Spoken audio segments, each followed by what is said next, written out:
Whoops. Bonk.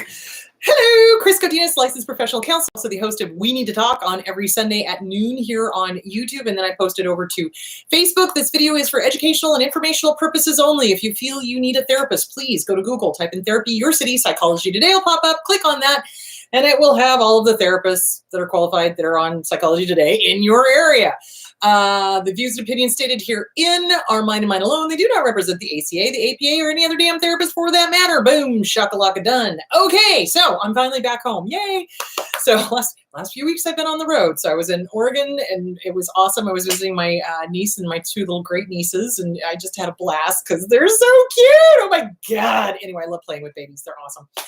Anyway, hi guys. All right. So announcements. So the next time I'm going to be out on a meet and greet is going to be in Las Vegas, or as I like to call it, Lost Wages. So Las Vegas, that'll be November. Ah, crap. I think it's the 4th. So go to Eventbrite, Mercury, Eventbrite, or Eventbrite Mercury, or type in my name and it'll pop up. So that will have all of the upcoming events coming up. So Las Vegas will be the next one, November 4th. Let me see what else is going on. Then we have the cruise, December 6th through the 9th. You can still get book a cabin for that or share a cabin with somebody. So that will be available right up until the cruise leaves, I believe. If I'm wrong, contact Chris at Mercury, MURCURI.com, and ask for specifics. So there that is. Okay, trying to think of anything else. Did I miss anything? Books. I want to, shill my books here. So these are available on Amazon. So we've got What's Wrong with Your Dad? Here, nope, good. Chris is sending me a message. I'm like, what? What's Wrong with Your Dad is available. Oh, mercury.com/shop. That's where you can find the events. So this is available on mercury.com/shop. I can do autographed copies. So if you are interested on that, there is also there on Audible if you don't want to read them and you want to listen to them. Okay, now thinking. Did I miss anything else? Oh, also, if you're interested in purchasing mugs, although the white ones are now on the mercury.com/shop site. So any swag you want to get, there it is. There that is. I think, did I get everything? Holy cow. And the merchandise. Yes. So we have merchandise available. We have t-shirts, we have bags, we have, swag and stuff. I think what we're going to start doing is putting some of my little sayings on the bags and the stuff and the things, because apparently people like those. So anyway, there that is. Hi. So today we are talking about how to find a good therapist. Okay. So one more book I want to, this is awesome.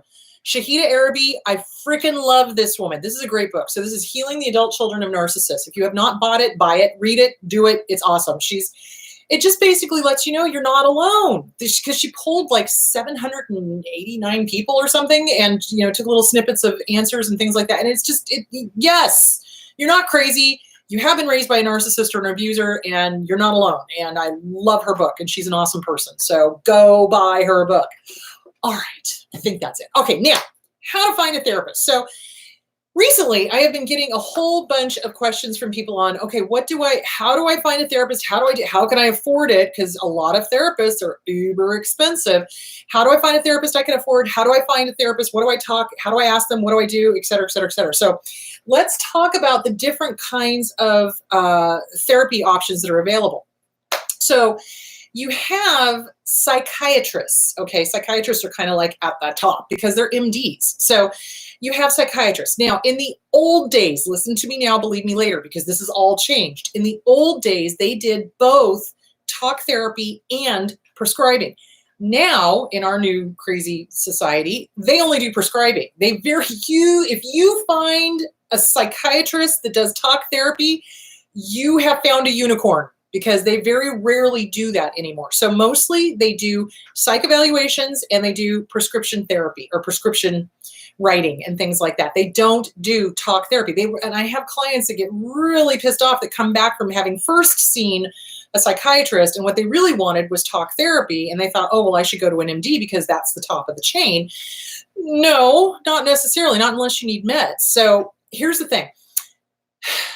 Psychiatrists are good for prescribing psych meds. So if you need antidepressants, anti-anxiety, antipsychotics, mood stabilizers, et cetera, et cetera, et cetera, those are your go-to people. Those are the ones that you want to go see. The average general practitioner, your average PC, primary care physician, got less than 3 weeks training in psych meds.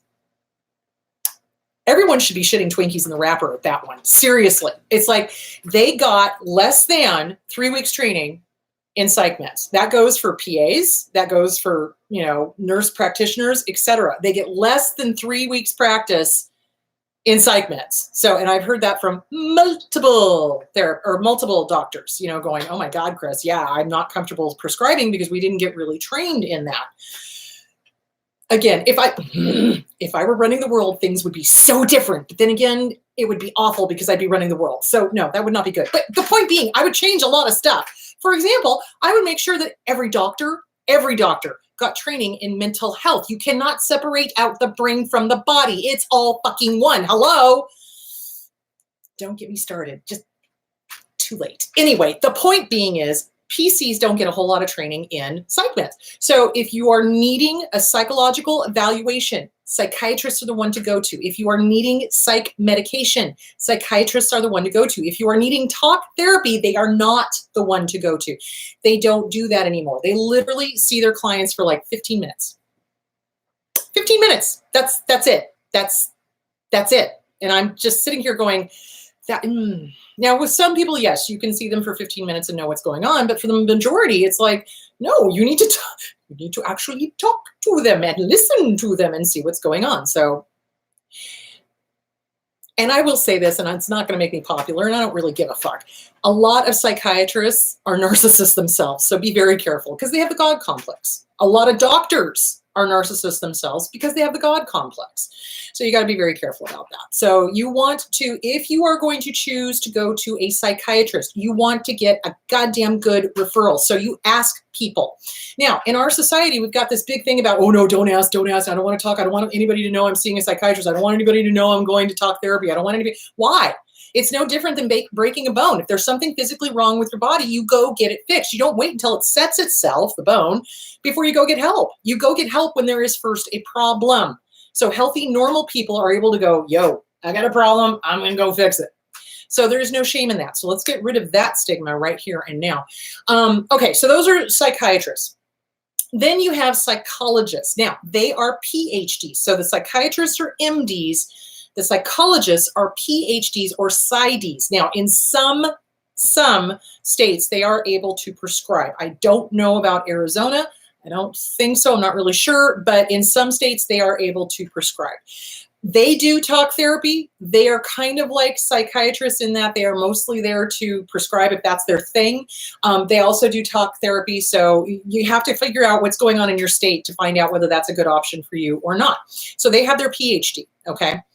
Then you have LPCs, me, licensed professional counselors, master level, and we do talk therapy. We do not prescribe. We do not prescribe. We do not prescribe. We do not prescribe. So LPCs are talk therapy. You also have licensed master social workers. They can do talk therapy. Now in Oregon, when I lived up there, that was what was able to do talk therapy. That was the profession that was able to do talk therapy. So it was master social worker. So it depends on the state. Again, you've got to see what the state is. Now, in all states, counseling is licensed. So how do I explain this? Well, wait, I don't want to get there yet. So, okay, talked about psychiatrists, psychologists, social workers, LPCs, marriage and family therapists, same thing, all licensed, okay? Then you have life coaches, okay? So life coaches are not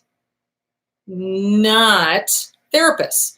They are life coaches. In other words, they help with the non-mental health aspects of life. And Susanna is amazing with this. I do not say this to put down life coaches. In fact, I fucking love life coaches. Love, love, love, love, love. They help me because when I have clients that don't really have mental health issues, but they've got life things going on and they need some help and support, that's who I send them to, is to the life coaches. So what Susanna does is she is a life coach that helps people with the stuff involved in leaving an abuser, such as the abuser is sending email after email after email after email. There's kids involved, and you have to try to figure out what is stuff you need to respond to and what is stuff you don't.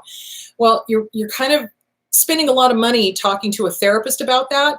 So it's good to go to a life coach to get somebody who's been there, done that. This is Susanna, SusannaQuintana.com. Guys, my admins, if you're listening, put SusannaQuintana.com. So she will help you.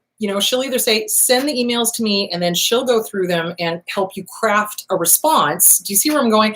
So that's what life coaches are good for. They're support. They're to help you through the non-mental health issue aspect of it. It's she'll help you with how to dress for court, what to say in court, how to deal with the judges and the lawyers and what to expect. And because she's been there, done that, So it's support, it's support, it's support, it's support. It's just not mental health. It is support. And that is, in my opinion, equally as important as the mental health aspect. So I love life coaches. I think they're invaluable.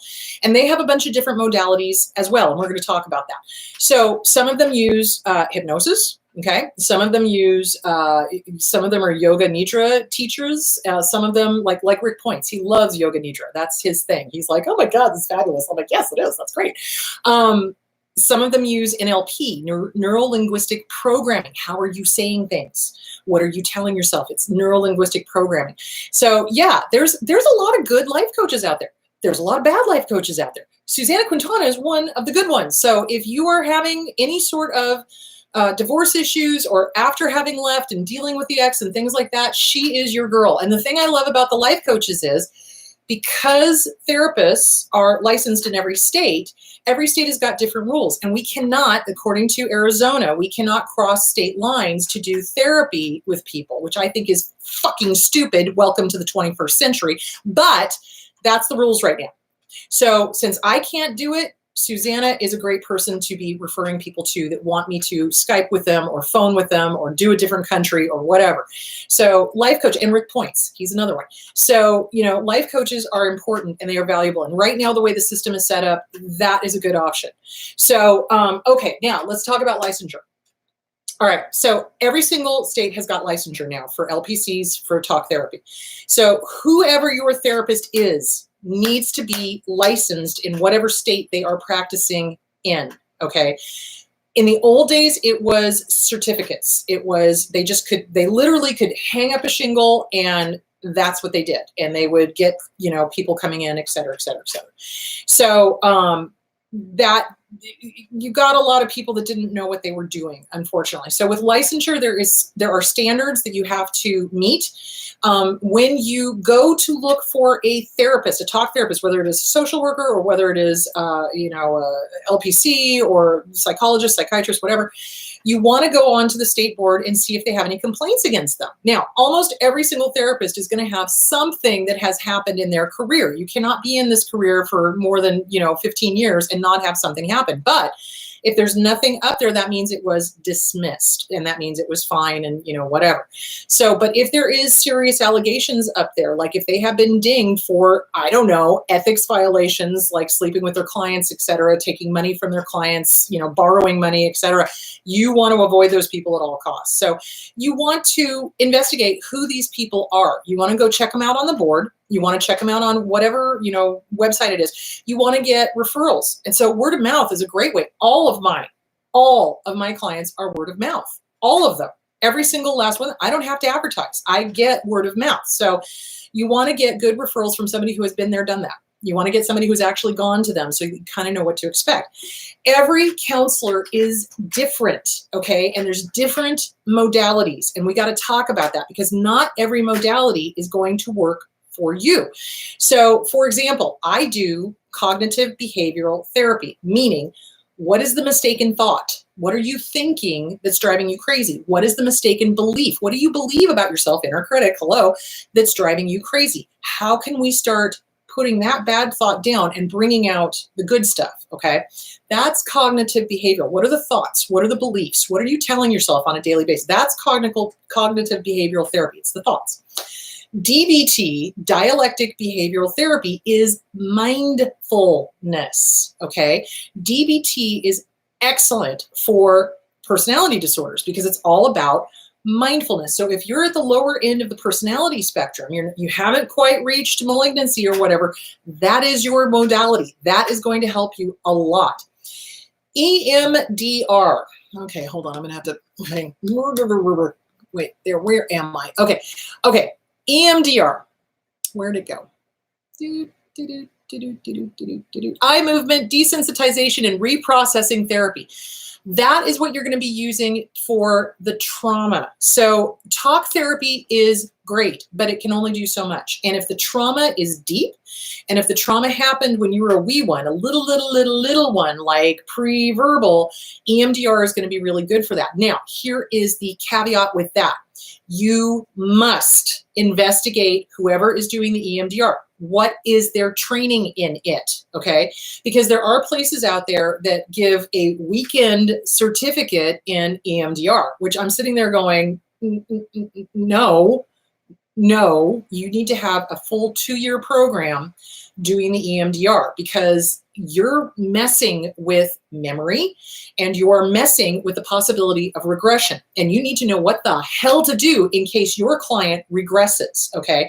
So not to scare anybody off, but when you start dealing with trauma, right, you're dredging up all of this stuff from all of the different ages that you were traumatized at. And sometimes, not always, but sometimes with EMDR, it can cause the person to regress to a smaller or a younger age that was going on. So for example, let's say the trauma happened when you were, I don't know, 10. All of a sudden you find yourself acting like a 10-year-old after an EMDR session.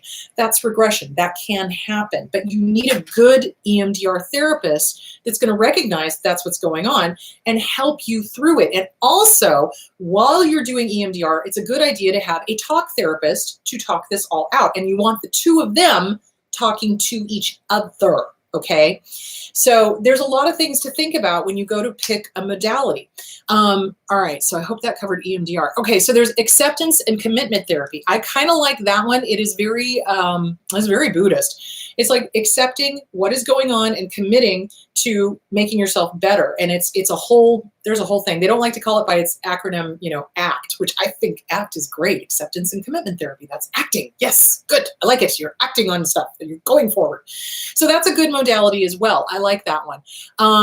Adlerian therapy. Okay, Alfred Adler was Freud's protege. And Freud got pissed because Jung and Adler came up with their own theories on the mind. And of course, Freud tried to discredit both of them because he was a fucking narcissist. Did I mention that? And he didn't like them. And so he was pissed that they were, taking the spotlight away from him. So it is one of the older offshoots of psychodynamic. So, I mean, Adler's great. I love Adler. I love Jung. I love the collective unconsciousness, all of that. But it only goes so far. Because remember, these guys were doing their stuff back in the early part of last century. So you want to kind of be aware of that. Art therapy. So play therapy, art therapy.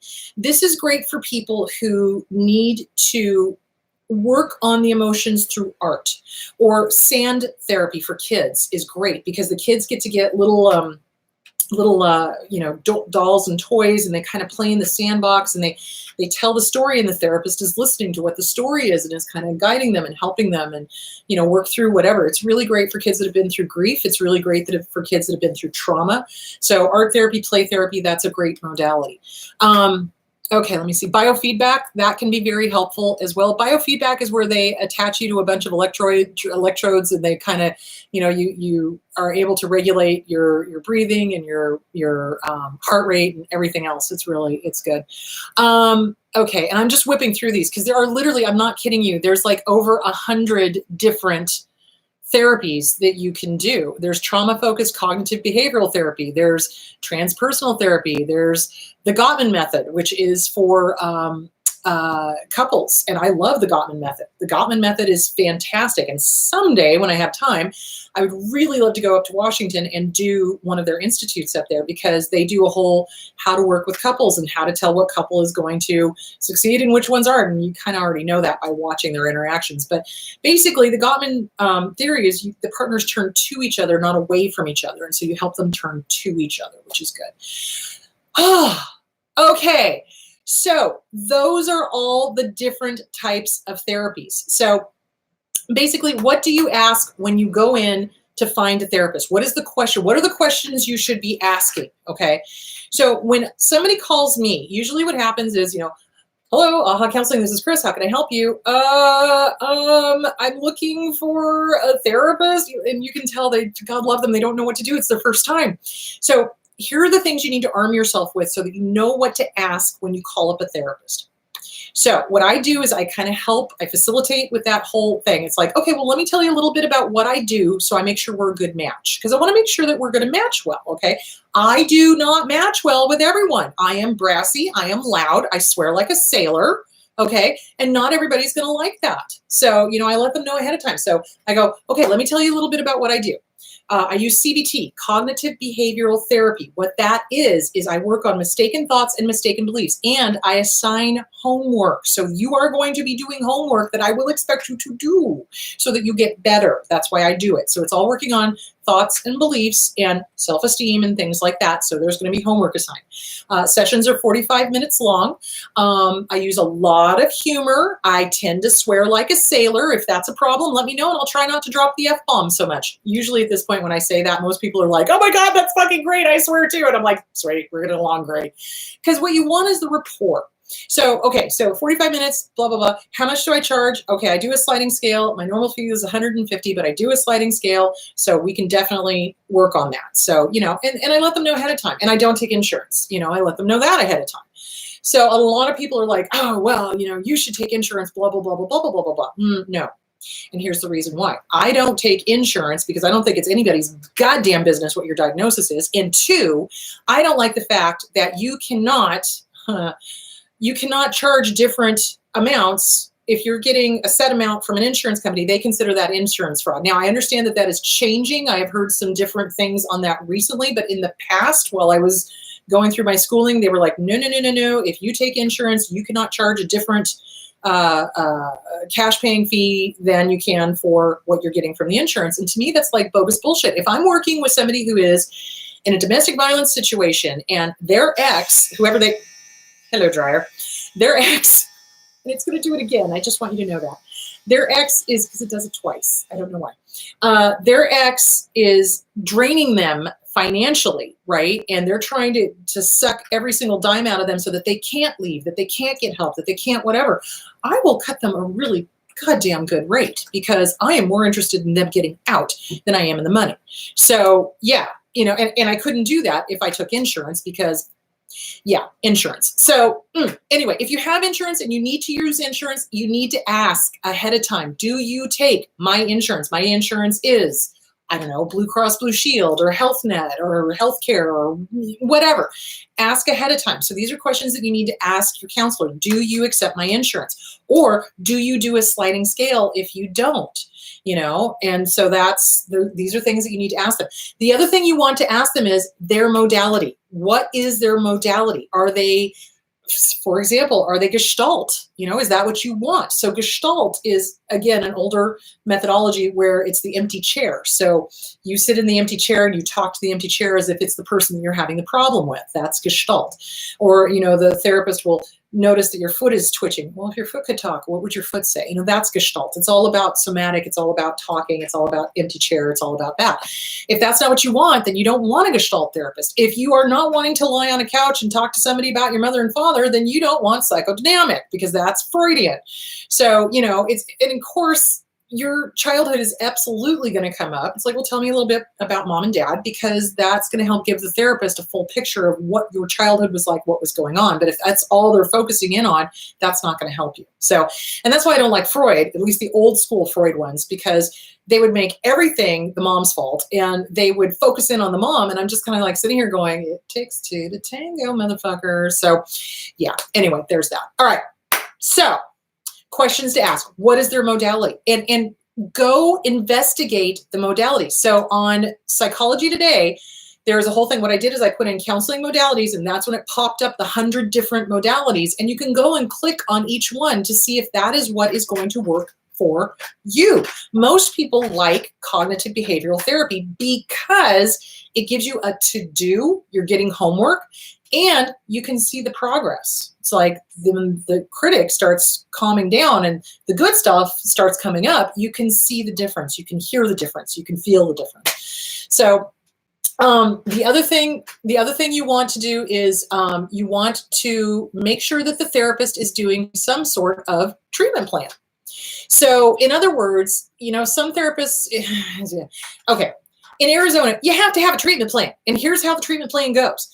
What is your plan? Okay, use CBT to whatever the issue is. So let's say somebody comes in with complex post-traumatic stress disorder. They've got self-esteem issues. They've got anxiety. They've got depression. Okay, so they've got poor self-esteem, poor stress coping, poor eating habits, poor sleep, nightmares, flashbacks, all of the things that are involved with PTSD. So then in the treatment plan, it would be use CBT, cognitive behavioral therapy, to increase self-esteem, stress coping, communication skills, decrease CPTSD symptoms, with the object of teaching life skills that they didn't get because of the CPTSD, and decreasing the CPTSD symptoms, so the nightmares, the flashbacks, et cetera, et cetera, et cetera.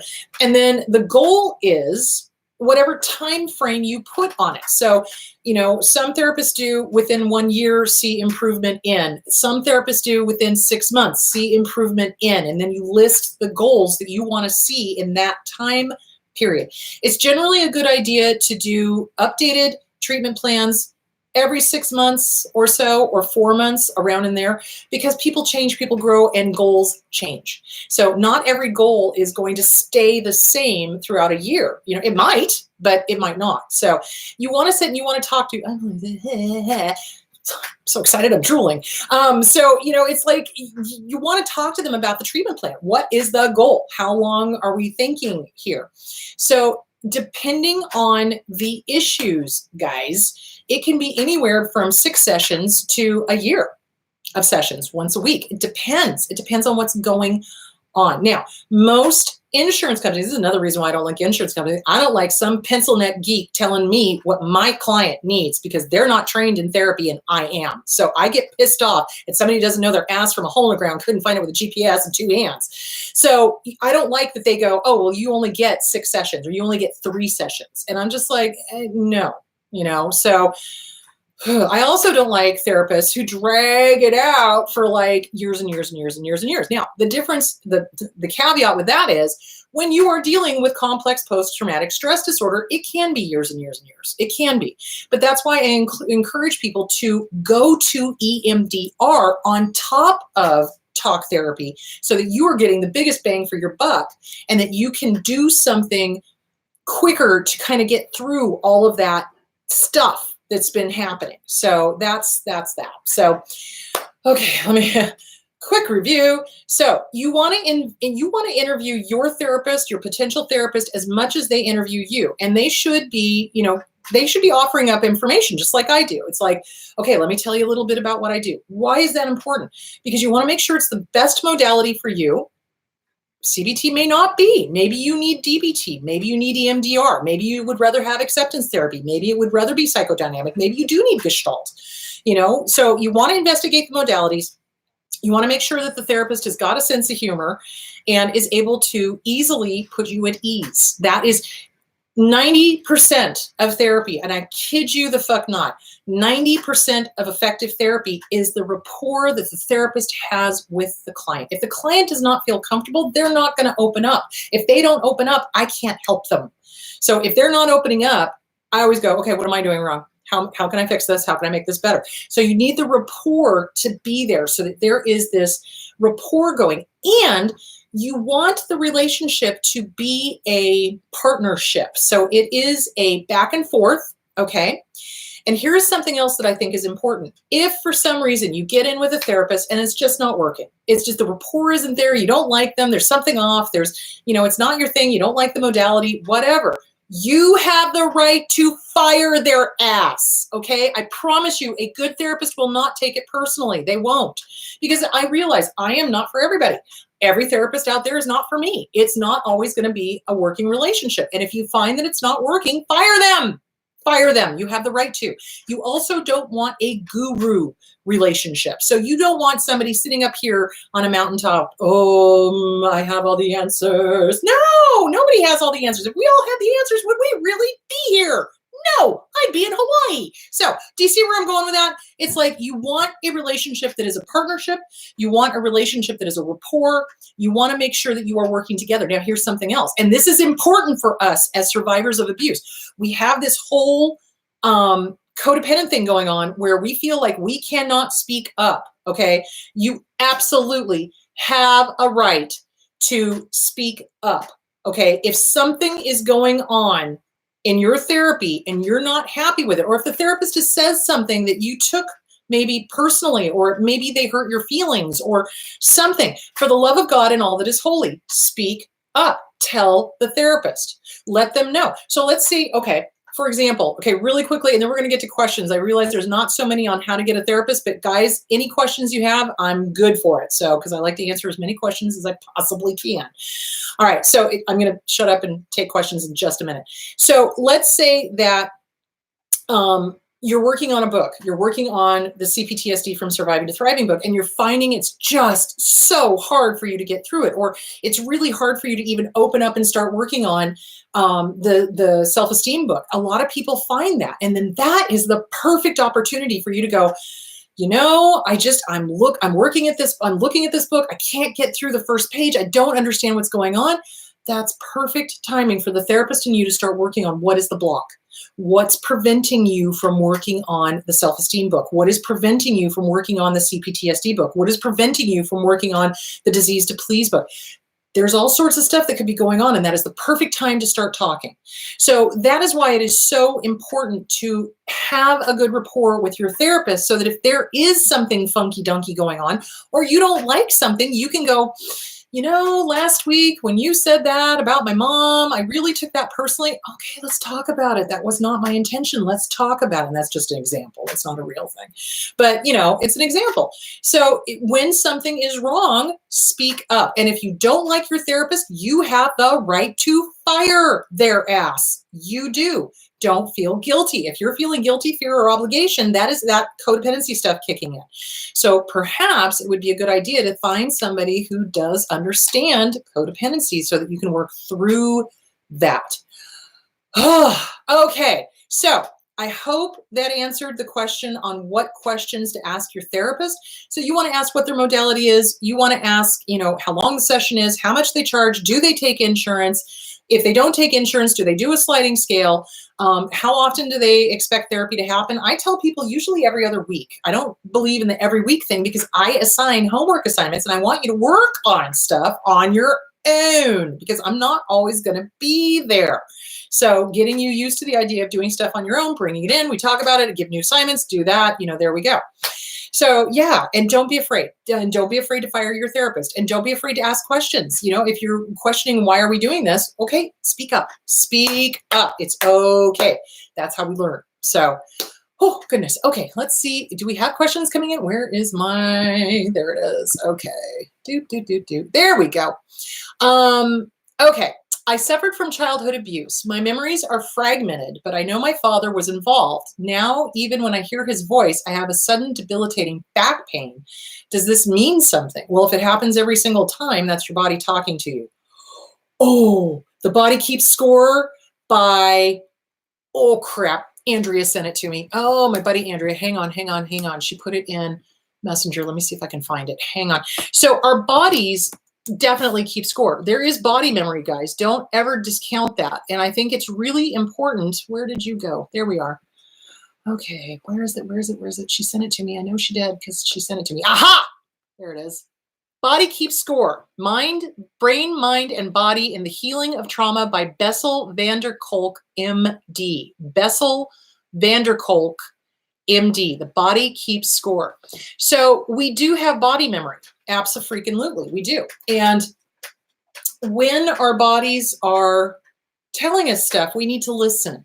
We need to listen. So it may not be a bad idea, especially if your memories are fragmented and you know your father was involved. I would strongly suggest getting both an EMDR therapist and a talk therapist and going through that. You might want to get the Inner Child Workbook by Catherine Taylor. However, again, make sure you've got support, because they're really triggering, basically. So, okay, the CPTSD from Surviving to Thriving, the Inner Child Workbook by Catherine Taylor, and sometimes even the Self-Esteem Workbook can be triggering to people. Why?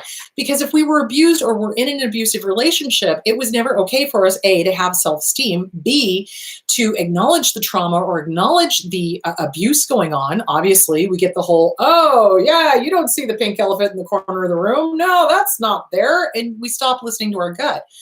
So what I have been discovering for myself, because I too was physically abused by my dad, is that my body talked to me the whole time and I didn't listen. And it's talking to me now. And now I'm listening. So I went to go get chiropractic, okay? And I'm going to this person that is really working because she found an injury that I had. I fell out of a tree when I was a teenager.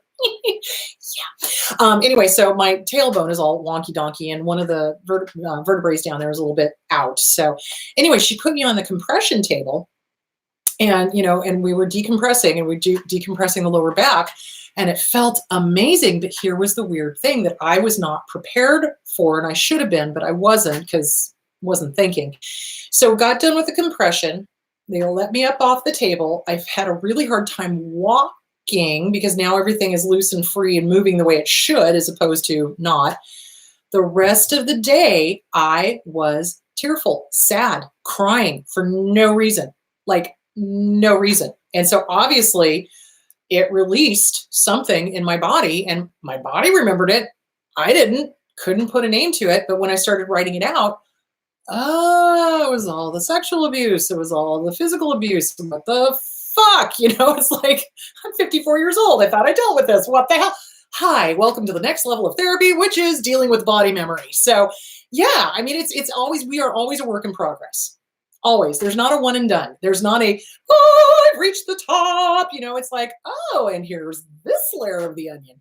So yeah, I would strongly suggest reading The Body Keeps Score by Bessel van der Kolk. And it's a great book. And we do. Our bodies have memory. Our body remembers things. And I should have been alert to that, but I wasn't even there. I was more worried about the back. I was more worried about, geez, Louise, how could I keep sitting for, 10 hours a day listening to people? Because I need to keep doing that. So I wasn't even thinking of, is this going to release anything? So now when I go to get decompression, I'm always like, okay, I need to bring Kleenex and I need to be prepared that this might release some emotional stuff. So yeah, anyway, there that is. Yeah, absolutely. Listen to your bodies, guys. Listen to your bodies. Listen to them. If there is pain involved, when memories come up or you hear a voice or whatever, your body's talking to you. Listen to it. Listen to it. And there's Harriet Breaker talks about different body therapies in her book. Cannot think of it right now. And I mentioned it like when I was doing the Reno thing. But yeah, The Body Keeps Score. That's a great book. I strongly suggest reading it. Oh, one other modality I totally forgot about. So existentialism. So existential crisis. So an existential crisis is what happens to us when we leave an abusive relationship and we don't know who we are. And what is my meaning in life? What do I like? What do I not like? What do I do? Who am I? Because we've lost who we are because of the abuser telling us who we are and not allowing us to do our hobbies and not allowing us to have our friends and not allowing us to go do the things that we loved the most.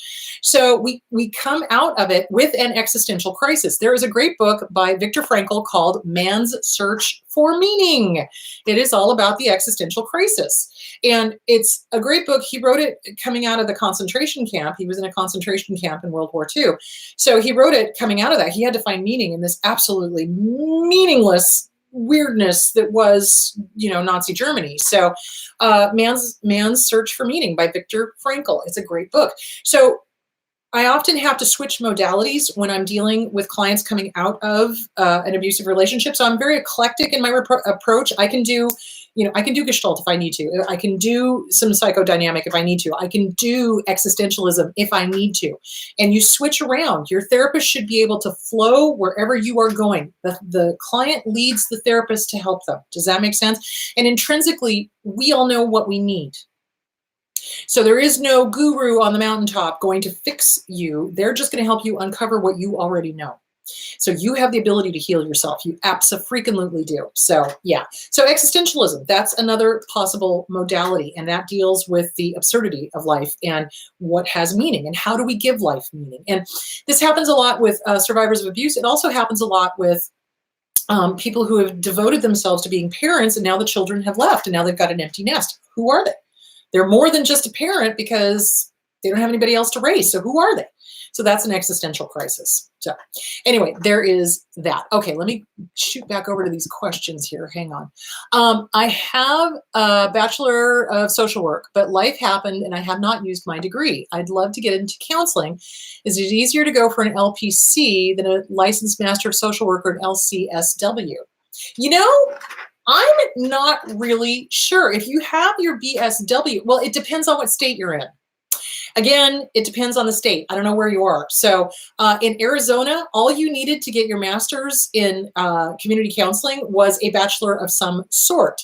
So it didn't matter that your bachelor's was in social work or, whatever. As long as you had a bachelor's degree, you could then go on to graduate school and get your master's. So, I would say check with the college. I would check with the state laws. They're in Arizona. Oh, okay. So what I did is I went to the University of Phoenix. Why? Because I could take night classes there and I could work during the day. And it was important that I kept a job, pay the bills, while I was doing that. So if you're in Arizona, check out the University of Phoenix. Check out ASU, check out NAU, check out U of A. Every school is different and every school is, got different rules for what you need. But with the University of Phoenix, you just needed a bachelor's degree in something so that you could go on and get your master's degree in community counseling. So yeah, I would say do that. That would be way cool. And and this is the thing. As a therapist, I find myself using more of the social working stuff that I started in Oregon than I do sometimes doing the counseling stuff, because it's like when you're a therapist, you have to be able to refer people to all sorts of services. How can you get help for this? Where's the nearest food bank? Where's the nearest women's shelter? Where's the nearest men's shelter? Where's the nearest, you kind of act as a social worker anyway. So at least good therapists do. They make sure they've got a whole list of referrals that they can give to people. Okay, let's see. What other questions do we have? Is it appropriate to ask to see my therapist's notes about my session at the end of treatment? Well, yeah, you can. Absolutely. With me, you can barely read my writing and I have to go back and type them up. But, and the question is why? Because really what we do when we were writing notes, we're not sitting there judging you. At least I'm not. I don't know about other therapists. But really, I'm writing down the pertinent things. So let's say, for example, client was tearful and weepy throughout session as we were discussing their grandmother. Okay, so that's important to know because that's kind of a snapshot of where you were at that particular point in time. What were we working on? Client worked on grief issues during this time. Do you see where I'm going? And you keep your notes super, super short, super short. Why? Because if you ever get called into court, you want to be able to keep your notes short and to the point. So, because oftentimes, unless you're testifying as an expert witness, and I've done that once, and it was really, oh my God, 3 hours on the stand. You would have thought I was the one on trial. Jesus Christ. But unless you're testifying as an expert witness, what you're doing is you're testifying to what's in your notes. So you always want to refer back to your notes, and you keep your notes short because for two reasons. One, I see 10 to 12 people a day because I'm crazy like that. But the other thing of it is too, is that you keep them short so that they're short and concise and to the point. Is it appropriate? Well, you can ask them. Yeah, you could try. And if they say no, you want to know why. Have I had therapists ask me for their notes? Sometimes, but usually it's in regards to getting psychiatric treatment somewhere else. So they need their notes for that, that kind of thing. So yeah, you could ask. But then I think it would be a good thing to talk about. It's like, what is your fear? Why do you want to see the notes? What's going on?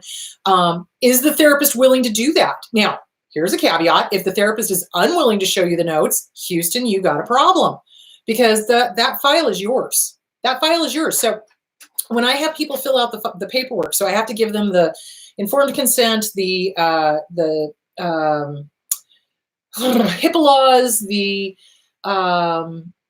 client rights, the fee agreement. Okay, so we have to talk about all of this. So that's something that is talked about at the end of that. I say, look, this file is yours. If at any time you want to see the notes or you need to see the treatment plan and we need to revise it, y'all just speak up and let me know.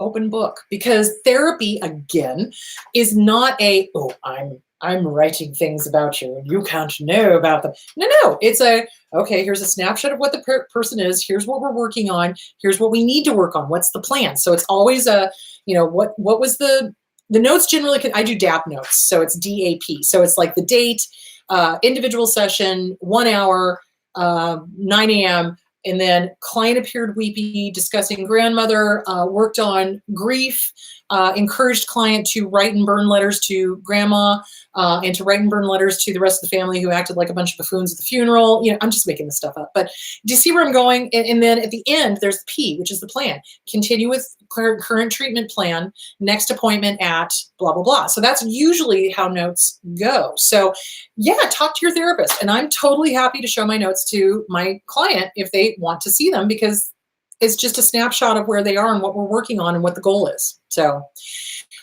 yeah, there's that. Okay, I hope that answered that question. Can I do ACT therapy with one professional and EMDR with another? So my understanding of it is, and I would talk to your ACT therapist about that, is that you can. Some therapists don't like that, and I don't quite understand why. But with EMDR therapy, a lot of EMDR therapists don't like doing the talk therapy part of it, which I don't think is a good idea. I think if you're going to be doing EMDR therapy, y'all better be ready to talk, because it's going to bring up a shit ton of stuff for your client. Hang on. So, okay. Talk to your therapist. And what you should do is get a release of information for both of them. So that's what I do with the EMDR therapist that I work with, is that I get releases of information. They get a release of information from me, and then we're able to coordinate care. So let's say that we've got a client that has suddenly regressed to 5 years old. We need to be talking about that. That needs to be handled. Or let's say that the client was a heavy drug user in their early 20s, right? And they're doing EMDR and now they're having flashbacks. Okay, that needs to be communicated so that the EMDR therapist is aware there may be flashbacks going on that are not related to trauma. They may be related to drug use, so, from the past. So, because LSD does cause flashbacks. So, anyway, so yeah, I mean, these are things that need to be talked about between therapists. So anytime you're working with more than one therapist, you want to make sure that there is communication going on. Now, here's the caveat. If the therapy is the same, like 2 talk therapists, you wouldn't do that. So one therapist would definitely bow out and allow the other one to take over. So, and sometimes when people have got personality disorders, unfortunately, they do that. They go from one therapist to another and try to get multiple therapists. And it's like, no, that's not how it works. So, because you could get, contradicting information. So you want to stick with one. But I would definitely talk to your ACT therapist and see what they say, and talk to your EMDR therapist and see what they say, and let's see if we can get them to coordinate. So that is that. How does one start healing the physical body from the aftermath of CPTSD? Oh my God, self-care. Self-care, self-care, self-care, self-care. Meaning, what are you putting into your body? Are you eating healthy? Are you drinking enough water? That is the one thing I see across the board, is that everybody is dehydrated. Seriously, because we don't think about it. Because if we're disconnected from our body, we're not listening to the signals that we're thirsty, and we tend not to drink water. Oh, I'm too much of a hurry. I don't have enough time. No. Drink water. Drink water, drink water, eat healthy, sleep, rest. Are you getting enough sleep? Are you getting enough rest? Are you doing nice things for you? What are you doing that's fun? Like just fun, just stupid fun, like silly fun. What are you doing that's fun? Hang on. So what are you doing that is helping you heal? So that means taking care of mind, body, and spirit. What are you doing to help yourself spiritually? Was spirituality important to you prior to the abuser? A lot of abusers will use spirituality to punish, to hurt, to harm. Those are the communal narcissists. Or they will be completely atheistic and make fun of you for any beliefs that you have. So if something was important to you prior to getting with the abuser, go back to it. So if spirituality was important to you, go back to spirituality. If working out was important to you, go back to working out. If body lifting was important to you, go back to body lifting. If getting massages once a month was important to you, go back and do that. Take care of you. So you start healing the physical body by paying attention to the physical body. What does it need? Does it need water? Does it need food? Does it need sleep? Does it need rest? Does it need a massage? Does it need a chiropractor? Take care of you, because we have a tendency, especially if we were raised, little ones raised by an abuser like myself, I have a really hard time, honest to God, feeling pain, which is great in that you can muscle through stuff, but not so great when your body is going tap, tap, tap. Hello, you got to take care of your back. Hello. Do you see where I'm going with that? So you want to start tuning into your body and you want to start taking care of it. Getting enough rest, getting enough sleep. What is your sleep like? Why isn't your sleep good? Are you having nightmares? Okay, well then you need to take care of this up here so that you can take care of this here. So it's a combination. Again, the mind, the body, and the spirit are not separate. It drives me crazy when I hear people talking about them like they're totally separate things. I'm like, no, it's all together. So you start taking care of you. You start eating. I know that sounds stupid, but a lot of times when we come out of abusive relationships, there's going to be eating disorders going on because our abuser will have, and I've talked about that in a previous video, will have controlled the food and controlled what we ate, when we ate, how we ate, et cetera, et cetera, et cetera, to the point where we no longer know when we're hungry, what we want, what we're hungry for, et cetera. So it's about paying attention to your body's signals. Absolutely. Somebody just asked about BetterHelp. Do you want to comment? I don't even know because I don't know what BetterHelp is, so I can't comment. So there's that. As far as finding a therapist is concerned, is it good to go on to internet places like that? My recommendation would be, if that's the question, because I think that was the question, my recommendation would be firsthand word of mouth is always the best. So the next thing you can do is get onto WebMD or get onto one of the medical things and check the reviews and see what people say. So you can do that as well. Honestly, it's really a good idea to you do the research on your therapist. So for example, Psychology Today. I'm a member of Psychology Today, so my profile is on Psychology Today, and I list everything that I do on there and what I charge and that I don't take insurance and yada, yada, yada. So that's a good place to start. And then you can research on the board from there, and then you can look up reviews from there. So yeah, that's what I suggest.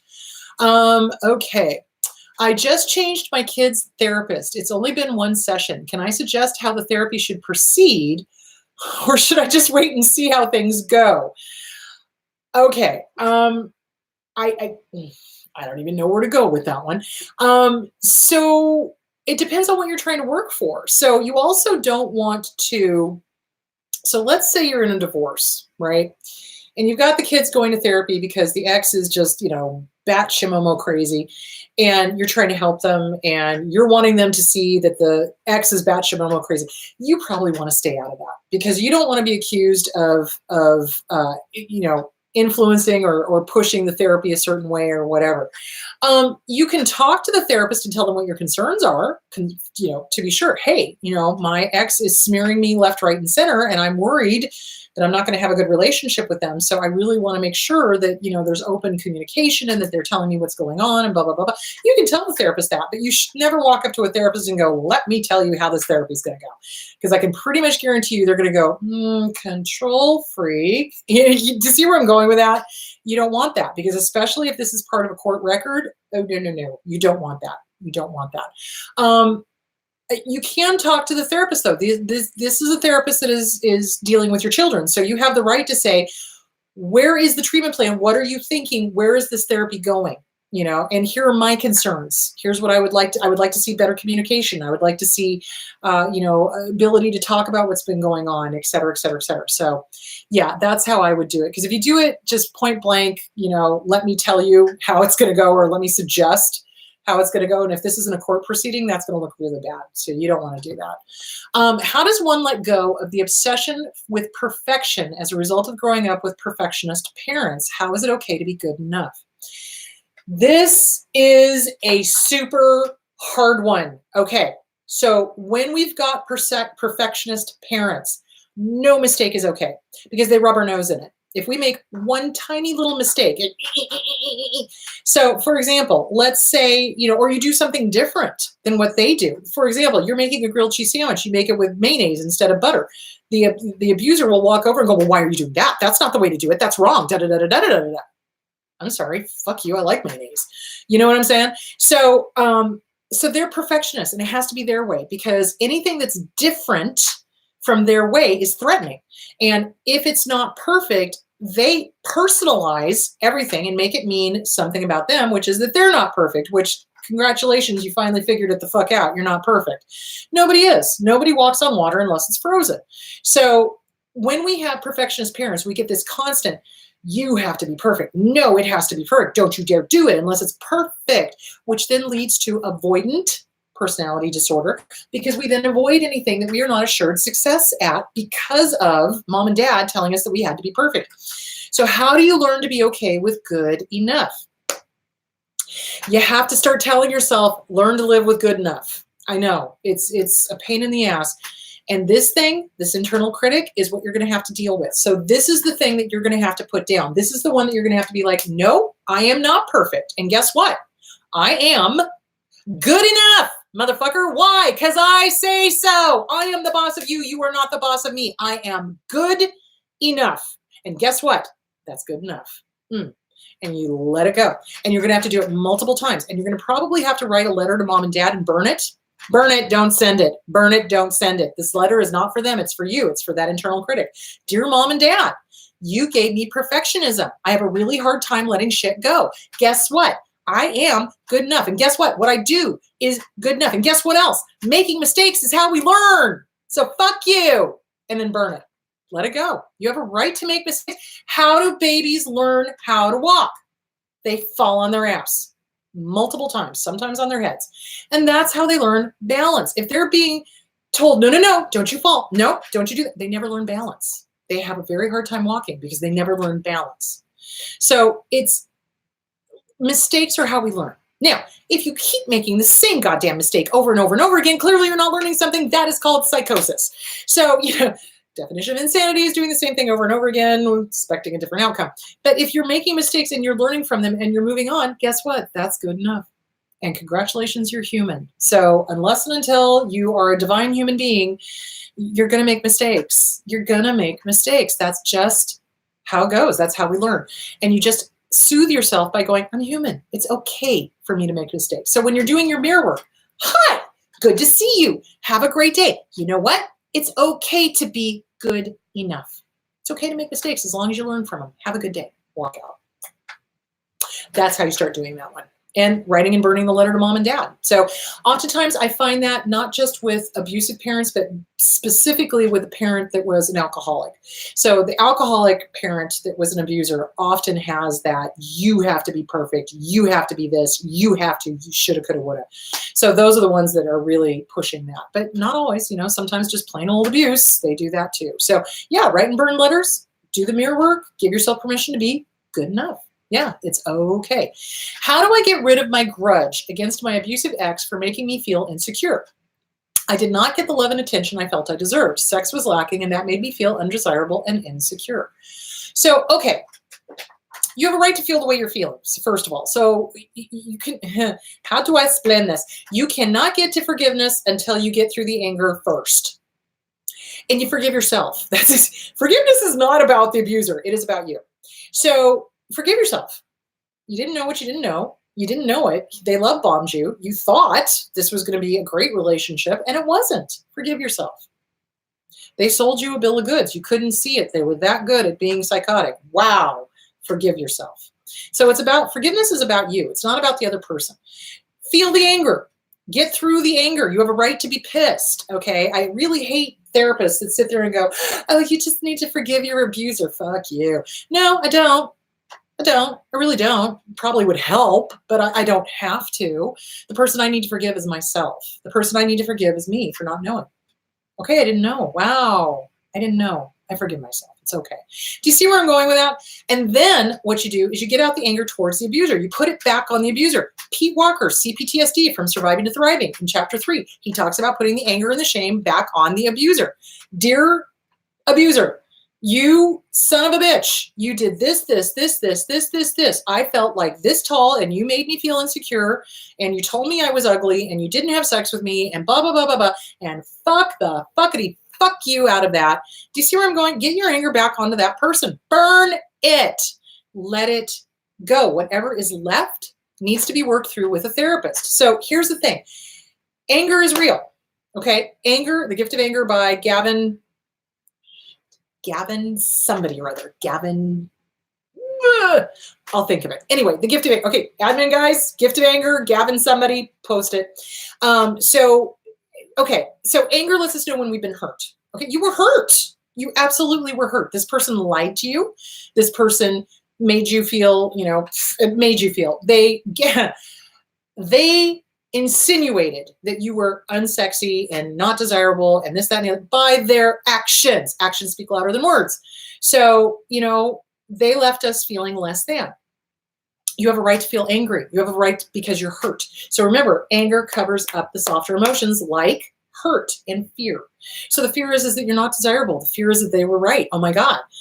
So you get that all out. You get it out of your head, you get it onto paper, you write it, you burn it, you read it out loud, you burn it, you let it go. Whatever is left is what you need to work through with a therapist. Anger and revenge. So when we come out of an abusive relationship, there is that desire for revenge. There is, because they've wronged us, right? However, revenge and anger is like picking up 2 hot coals and tending to throw them at somebody else, but we're the only ones that get burned. You really want to piss off your abuser? Fucking live well. Get to a therapist, work on the internal critic, make yourself the best you can be. Go be as sexy as you want to be. Go be as amazing as you want to be. That is the best revenge, because they will never be able to feel. They'll never be able to love. They'll never be able to have those depth of emotions that you have. So go release your emotions. Go work on you. Go be the best version of you that you can possibly be. Living well is the best revenge. All right. I hope that answered that question. I'm going to take a couple of more questions and then I'm going to stop because we're already at 1 o'clock. Is forgiveness required as a step to dealing with your abusers? I don't know if I want to forgive, but I don't want to do nothing. So I just talked about that. You don't have to forgive them, guys. You don't. It's not required. Forgive you. Forgive you. They are who they are. If you get to that point where you're able to go, wow, sucks to be you. So let's talk about that really quickly. There is a difference between compassion and idiot compassion, okay? Idiot compassion is when we look at an abuser and we go, oh, poor them. They had such a hard life and they had this and they had that. And so, it's okay that they did. And you know what? I need to be in their life to fix them. No, that's idiot compassion. Compassion and true forgiveness for somebody, yourself or somebody else, is going, wow, sucks to be you. I see how you got that way, and I respect myself enough not to have you in my life. Now, you're continuing to behave this way. May God have mercy on your soul or whatever deity you believe in, but I don't have to have you in my life. And now I'm going to work on me. I forgive me because I didn't know. I didn't know what I didn't know until I knew it. Now I do. Now I don't have to be around it. So forgiveness, again, is about you. If you get to the point where you're able to forgive them, that's just cherry on the top of the cake. It really is. It's like, that's great, but that's not necessary. It's great, and it's good to let that go. So again, when there is anger there, get it out, write it out, let it go, right? Because it's not going to help you. It's not going to heal them. And sometimes we hang on to that anger as a way to keep them near us so that we can still heal them. That's a mind blower. When I realized that one about my dad, I was like, oh, fuck, I'm letting that anger go. Jesus Christ. So yeah, I was keeping myself mad at my dad because even though he was dead, I was still trying to fix him. And it was like, oh shit, nope, game over. He's dead. I can't, nope. I forgive you. I don't like you. I don't ever want to see you in any other lifetime, but I forgive you. Let it go. Let it go. And it's a work in process, and it's not going to happen overnight. You got to get through the anger first. So forgive yourself. Hi, Chris, could you talk about what is passive-aggressive personality disorder? That is not a personality disorder. So passive-aggressiveness is when somebody is snarky and they're mean and they're cruel and they're vicious and just kidding. And, it's a way of communicating anger without being honest about it. Instead of going point blank, I am angry at you for blah, blah, blah, they do something snarky, underhanded, passive, aggressive, backhanded, just kidding, et cetera, et cetera, et cetera, et cetera. And so that generally is part of narcissism. That's usually what narcissists do. Malignant borderlines can do it as well, but that's usually a narcissistic thing to do. So really it's when somebody is angry and they're, attacking the other person, but they're couching it in just kidding. And that's a vicious way to do it because they're hoping that you're not going to call them on that. And here's my response to that. It's like, that's interesting. Things said in jest are very often meant. So what do you really want to say to me? Don't fuck with me, bitch. I know where you live. You know what I'm saying? It's like, I don't put up with that shit. I don't put up with that shit, and neither should you. So when somebody is passive aggressive, you fucking call them to the carpet on it. What do you really mean, dude? Come out and say it. And no, you're not just kidding, because that's bullshit. So what do you really want to say to me? I have no problem with confrontation. Now, in the beginning, when I was first working on the abuse that I came out of, yeah, I was terrified of confrontation because I was a people pleaser. But as you work on The Disease to Please by Harriet Breaker, all of the Melanie Beattie books on codependency, Codependent No More, Beyond Codependent No More, all of the books on codependency, you get to the point where you're just like, no, that was a slight. That was a dig. I'm not putting up with it. What do you really mean? Period. So yeah, don't be afraid of confrontation. Confrontation makes a lot of us angry or scared or, frightened because our survival as little kids, especially if we had abusive parents, was to please the abuser. So when somebody aggressive and abusive comes along and does the passive aggressive stuff, it kicks us into that earlier phase. And you have to kind of get a grip on that and go, little one, I got this. Adult me has got this, which is why I want you to work on the Inner Child Workbook by Catherine Taylor, because that's going to help you grow that little one up and keep that little one safe so that when some abuser does come into your realm and does the passive aggressive bullshit, adult you kicks in, protects the little one inside of you and goes, I don't think so. What do you really want? I'm not taking just kidding. That's bullshit. What do you really mean? See where I'm going with that? So it's boundaries. It's boundaries. It's all about boundaries. Okay. Last question. Okay. Are narcs unable to love because they lack empathy? Yes. And or do they lack the ability to trust? Yes, because they assume everyone is going to behave the way they do. So they project onto everybody else what they themselves are thinking, what they themselves are doing. So when I'm dealing with a narcissist and, or a narcissist victim target, often what will happen is the abuser will be sitting there accusing the target of having affairs with their friends, their family, incest, this, that, and the other thing. Turns out the abuser is the one that's been having multiple affairs. Why? They're projecting. They cannot accept the thing that they themselves are doing, and so they assume that everyone else thinks the way they do, and so they project and vomit onto the other person what they themselves are doing. That's why they don't trust, because they're untrustworthy and they know it. And a related question, what is the narc's attitude towards trust and love? They find trust and love to be a liability. They poo-poo the softer emotions. They think that love is, like real love, is, that's what I'm looking for. It's to be made fun of. It's to be used like, like this pen. We are just objects to be used by them. We have no meaning to them. Love has no meaning to them. It's an object to be used. That's it. And they have absolute contempt for it because they can't feel it. They wouldn't know true love if it walked up and fucked them, which in a lot of cases, I'm sure it has. So, it's like they view real love as a weakness. They view that as a liability. They view that as something to be made fun of, something to be snarky about. Trust, same thing. And they will use the word trust and use the word love however they mean it. Here's the deal. Love does not ever hurt.